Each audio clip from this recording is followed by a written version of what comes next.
Hello friends, नमस्कार। कैसे आप सब लोग।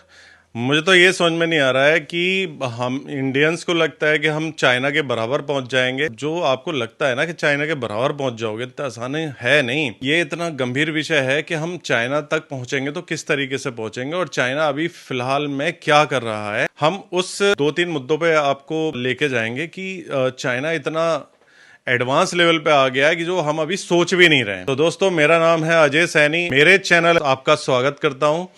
तो दोस्तों, आपको पता है कि हम अभी भी फॉरेस्ट काट काट करके जो पेपर है वो बना रहे हैं, और जबकि चाइना के अंदर आपने देखा हो तो वो रेगिस्तान की जो रेत होती है उसमें जो एग्रीकल्चर का वेस्ट होता है, एग्रीकल्चर का वेस्ट यानी कि एग्रीकल्चर के जो बाय प्रोडक्ट होते हैं वो मिलाकर के उससे पेपर बना रहा हो। वो पेपर ऐसा बना रहा है जो पेपर वाटर रेसिस्टेंस है, यानी कि उस पेपर पे पानी से कोई फर्क नहीं पड़ने वाला। आप उसे टीयर नहीं कर सकते, आप उसे फाड़ नहीं सकते। तो यार, ये चाइना कर क्या रहा है? मतलब उसने सोचा कैसे होगा कि मैं रेत से और जो एग्रीकल्चर वेस्ट है उससे मैं पेपर बना दूं।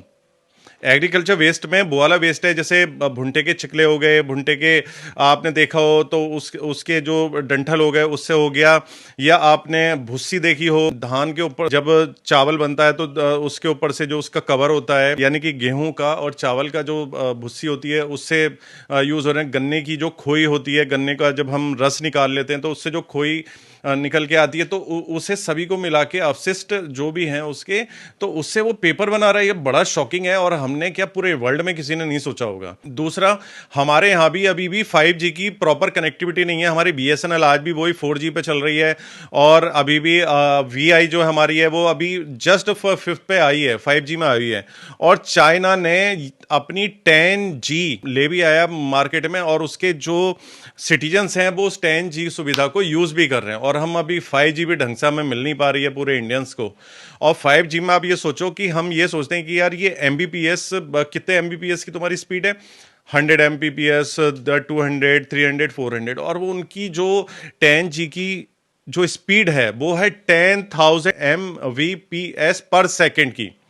तो चाइना हमसे कितना आगे है और हम सोच रहे हैं कि हम चाइना के बराबर पहुंच जाएं। अरे भाई, इतना आसान नहीं है, क्योंकि जो हमारा एजुकेशन सिस्टम अभी का चल रहा है, चाइना के एजुकेशन सिस्टम में वो अपने बच्चों को रोबोटिक्स सिखा रहे हैं, मशीन लर्निंग सिखा रहे हैं कि मशीनें किस तरीके से काम करती हैं, मशीन अपने आप को ऑटोमेट कैसे करती हैं।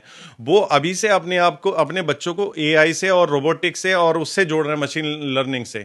तो हमारे यहाँ तो यार ये एजुकेशन हो ही नहीं रही है। हम तो आज भी वही LKG UKG अंग्रेजों की जमाने की, और प्रेप और नर्सरी, ये इसी सब में हम घूमे। और हमारी जो CBSE ICSE है, वहाँ के गवर्नमेंट के बोर्ड्स हैं, वो सारे के सारे उसी पुराने पैटर्न पे चल रहे हैं। तो हमारा भविष्य यार, हम तो जॉब वर्क पे काम करते रह जाएंगे। उनकी जो टेक कंपनियां हैं वो वर्ल्ड में उनका नाम है उन कंपनियों का। और आप देखो कि हमारी जो टेक कंपनियां हैं, जिसमें TCS हो गई, इन्फोसिस हो गई, टेक महिंद्रा, ये सारा का सारा जॉब वर्क वाला काम करती हैं। ये कोई भी साइंटिफिक, कोई भी R&D का, रिसर्च एंड डेवलपमेंट का कोई भी काम नहीं करती हैं। इसी वजह से इनकी रेवेन्यू ड्रॉप होने लगी, क्योंकि इनका जो भी काम है वो AI लेती जा रही है। और US से भी देखा हो तो इनका 30-40% पैसा इन पे आता था, वो भी कम हो गया, क्योंकि वहां पे एक कोडर होता था, कोडिंग जो करता था, तो अब उसकी जगह वो AI काम कर रही है, ChatGPT काम कर रही है। आने वाला समय बहुत खतरनाक है। हमें बहुत जल्द से जल्द AI को अपने बच्चों को हमें बताना पड़ेगा, सिखाना पड़ेगा, जिससे कि वो रोबोट कैसे काम कर रहा है, रोबोट के साथ किस तरीके से वो वर्क कर रहा है और कैसे ऑटोमेट हो रहा है ह्यूमन में, ये अपने बच्चों को बताना पड़ेगा। नहीं तो कब सीखेंगे बच्चे हमारे? जब और 5-10 साल आगे निकल जाएंगे तो चाइना हमसे कितना आगे निकल जाएगा।